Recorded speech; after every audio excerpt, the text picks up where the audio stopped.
Veteran service organizations across the country are facing a mounting problem. As their membership slowly dies off, few young veterans are getting involved. That means the organizations are finding themselves strapped for cash and struggling to remain relevant. As Barbara Brozier reports, VFW and American Legion posts across the state are trying to combat decades-old stereotypes to attract new members.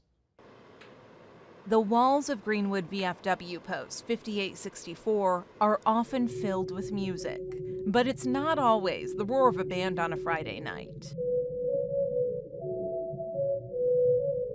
Once a month, soothing sounds fill the post as veterans undergo healing touch energy therapy. For veterans like Britton Shellhorn, it provides much-needed mental and physical relief. But many people who've never stepped foot inside this post don't know it offers these services. We've done anything from highway cleanup to doing rallies to support people that are either wounded in the community or veterans that have been wounded. I mean, every day it seems like we're helping somebody out. That's a message VFW and American Legion posts across the state are trying to get out as they struggle to attract new, younger members. These aren't just organizations for your grandparents. That's a perception that we've ran into a lot, is it's a lot of old white men drinking, smoking inside of a Legion post.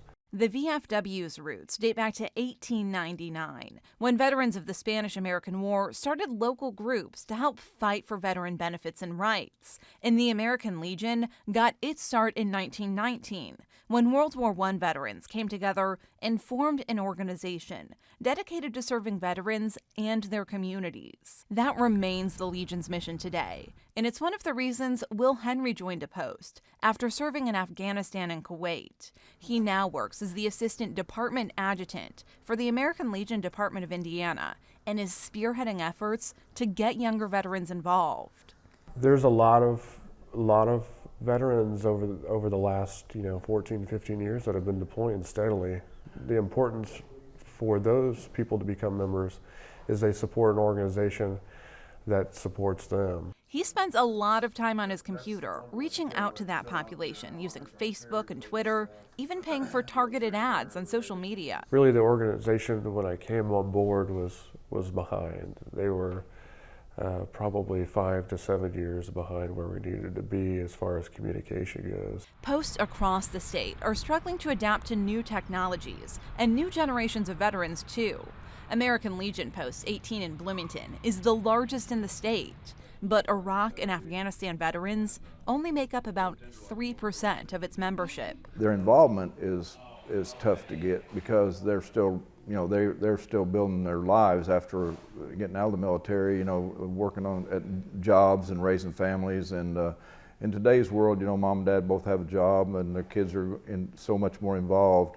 And it's really hard to have the time until you're probably in your mid to late 50s. The Post has made some changes over the years to attract more young members, shifting to focus more on its community involvement. Every Saturday, the Legion hosts a pancake benefit for different nonprofit groups in the area. Veterans spend all morning in the kitchen, cranking out hundreds of pancakes and about 60 pounds of bacon. We do quite a bit for the community. This past year, we did about between the state and the community and everything, we donated $138,000 just to different charities. But Post Commander Richard Dunbar admits being active in the community isn't necessarily enough to attract new members. He says something as simple as getting more modern bands to play on weekends could help appeal to more young veterans. We can't be afraid to change a little. We've changed over the years.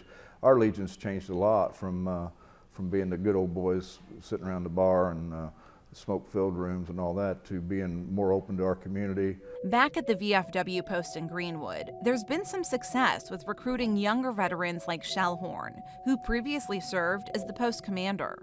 When he joined, he says the post was already in the process of evolving. It's a non-smoking post, so I walked in and it was instantly like a family. It was people I could relate with. It didn't matter what age they are. I mean, it's a brother and a sister. We're all comrades. But the biggest hurdle for the organizations may not be changing the atmosphere, but the attitudes of veterans who've been running the posts for decades. National took a survey, and out of 250 Afghanistan and Iraqi veterans, the biggest thing is we don't greet them when they come into the door. That's the biggest thing.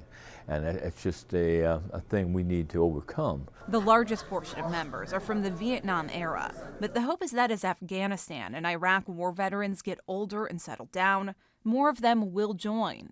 And they'll have to in order for the organizations to survive. 40% of our organization is 70 years and older.